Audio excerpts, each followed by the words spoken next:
읽은 본문으로 죄악의 공고함 가운데 일어나리라 라는 제목으로 하나님의 말씀을 나누겠습니다. 열왕기하 9장은 읽기가 힘듭니다. 그리고 묵상하기도 힘들어요.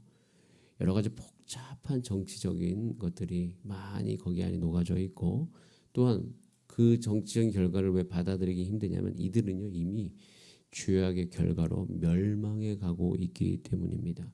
즉 망하고 있기 때문에 어둠의 결과는 곳곳에 있고요. 그 어둠의 결과를 또한 받아들여야 된다는 그 사실 때문에 굉장히 어렵습니다. 힘이 드는 거죠. 우리 인생도 똑같아요. 죄악 때문에 당면할 수밖에 없는 우리 인생의 관계의 어려움, 우리 재정의 어려움, 우리 모든 인생의 쓴뿌리들을 받아들인다는 것이 참 힘듭니다. 자, 그런데 거기서 더 중요한 깨달음 하나가 있어요. 아주 중요한 건데요. 그 망해가는 모든 과정조차 하나님의 주권 안에 있다는 사실입니다. 이것이 매우 놀라워요. 열왕기 상하를 읽으면 이 망해가는 모든 과정, 이것이 하나님께서 말씀하신 그대로 되고 있거든요. 하나님께서 사람을 세우십니다.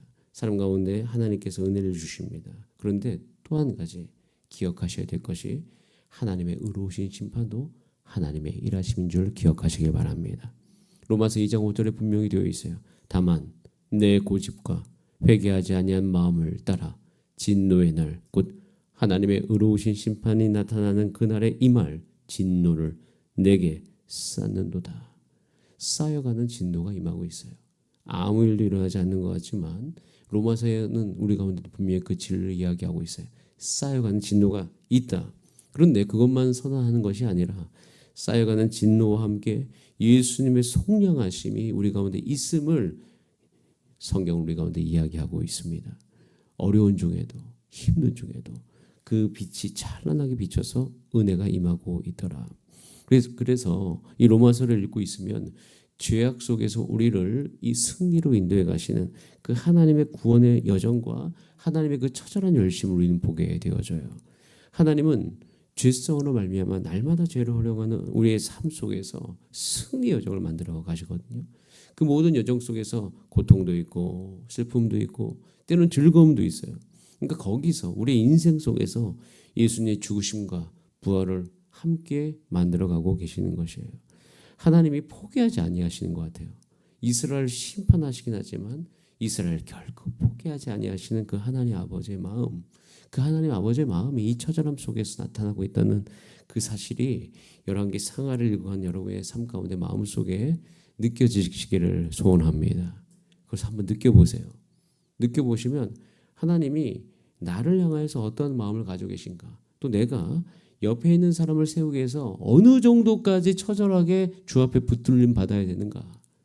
하나님이 이스라엘 세우시기 위해서 그 이스라엘에 있는 그 숱한 여러 가지 일들, 그 하나님의 관점에서 이스라엘을 한번 바라보세요.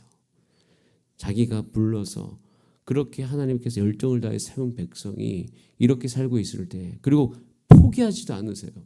그런 상황 속에서 우리 하나님이 우리를 대하시고 계시고, 또는 우리도 그런 시각으로 주변 사람들을 바라보면 내가 어떻게 살아야 되는가.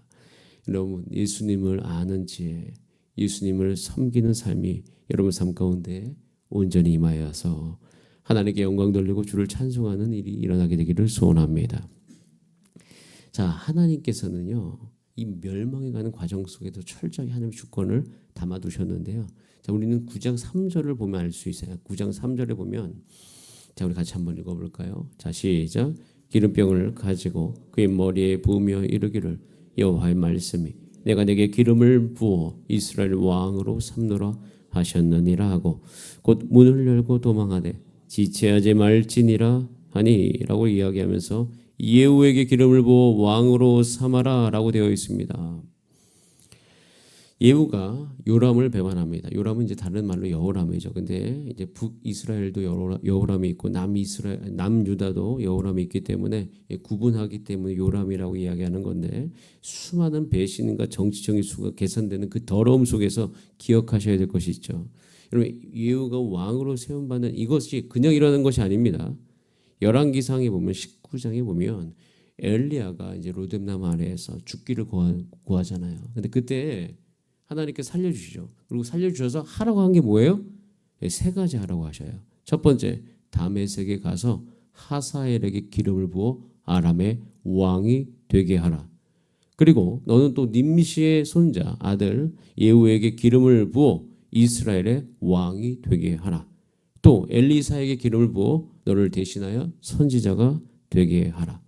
하사엘의 칼을 피하는 자를 예후가 죽일 것이요 예후의 칼을 피하는 자를 엘리사가 죽이리라 하면서 이 예후가 일어날 것에 대해서 언제 이미 말씀하셨어요? 엘리야한테 말씀하셨어요.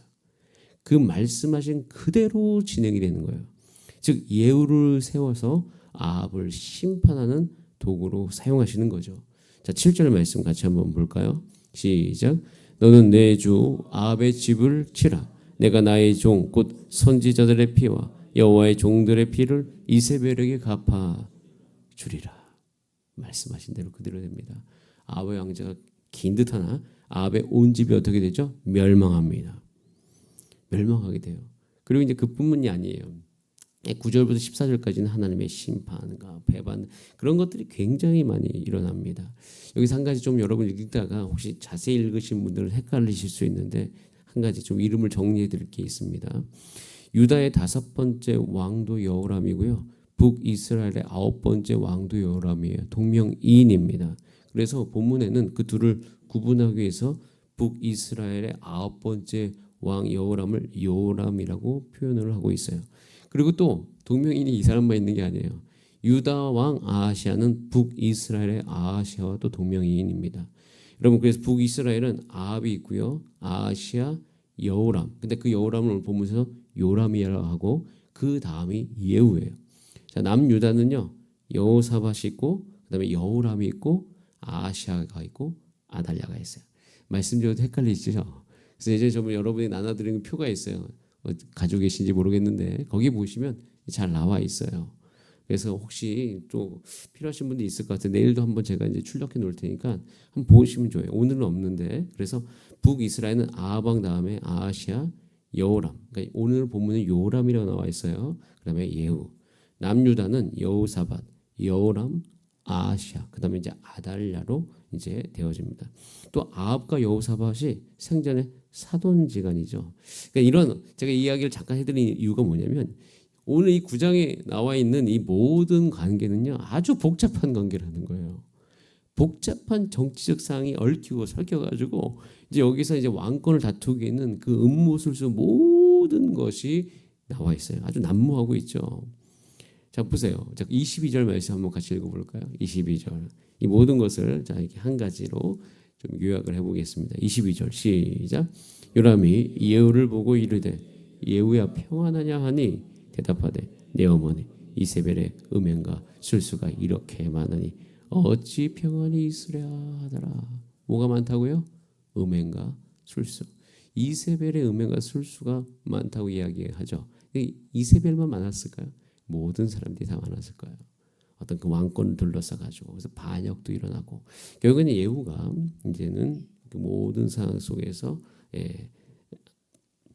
요람을 죽이게 됩니다. 그러니까 요람만 죽이는 것이 아니라 이세벨까지 죽이게 되죠. 결국 어떻게 돼요? 36절에 넘어가면 쑥 넘어가면 어떻게 해요? 걔들이 이세벨의 살을 먹은 비참한 일들이 일어나게 됩니다. 근데 이 이세벨은 정말 대단한 여인이긴 해요. 그 죽기 직전까지 화장도 진하게 하고 당당하게 걸어나오는 그 여성의 모습.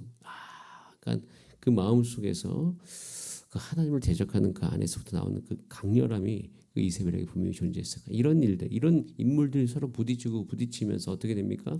어둠으로 가득한 이스라엘이에요. 죄악으로 물들고, 근데 죄악으로 물들 뿐만 아니라 죄악의 대가를 처절하게 치르고 있는 이스라엘을 보여줍니다. 그런데 그 어둠의 과정이 어떤 과정하고 일치한다고요? 따라하겠습니다. 하나님의 말씀의 성취와 일치한다. 꼭 기억하셔야 돼요. 이 흐름이 있어요.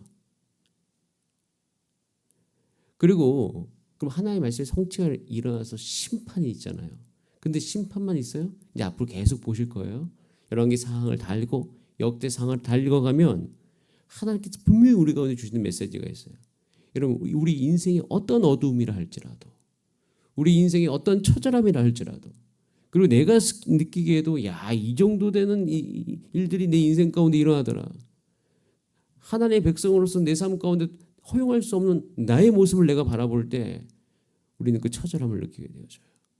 로마서 7장을 읽어보면 사도 바울이 이렇게 고백하죠. 오라 나는 곤고한 사람이다. 이 사망의 목에서 누가 나를 건져내려라고 이야기하는 그 외침이 날마다 나올 수밖에 없는 그런 처절한 상황들이 인생 안에 있어요. 근데 그 인생을 그대로 누가 보여줘요? 이스라엘이 다 보여주고 있어요. 그 이스라엘이 그 처절함을 다 보여주고 있어요. 예수님 믿지만 그 예수 믿는 가정 안에서 나는 자녀와 부모와의 관계들, 부부와의 관계들, 또 성도와의 관계들, 이 모든 그 관계들 속에서 그 죄성이 서로 부딪히고 있다는 것을 우리는 부정할 수가 없어요. 그런 가운데 우리 스스로를 보게 되죠. 이 어두운 측면이 뭐 남들에게 다 드러나지 않지만 홀로 있을 때 분명히 우리에게 엄습해서 우리를 어렵게 만들 때가 참 많습니다. 그런데 그때 우리는 이 열왕기하 9장을 읽으면서 기억해요. 이 어려움 속에서도 주여 내 인생 가운데 이 이스라엘 가운데 하나님의 말씀이 이루어진 거잖아요. 내 인생 가운데도 여전히 살아 생명력 있게 역사하시는 하나님의 말씀이 임하게 하여 주시옵소서. 그리고요 심판이 있는 듯 하나 결국에는 한 가지 분명히 말씀드립니다. 이 열왕기는요 궁극적으로 이스라엘을 회복으로 인도합니다. 회복시키세요. 하나님께서 새롭게 하셔요. 여러분 노아의 홍수가 그냥 심판이에요? 아니죠. 심판 위에 뭐가 있죠? 회복이 있잖아요.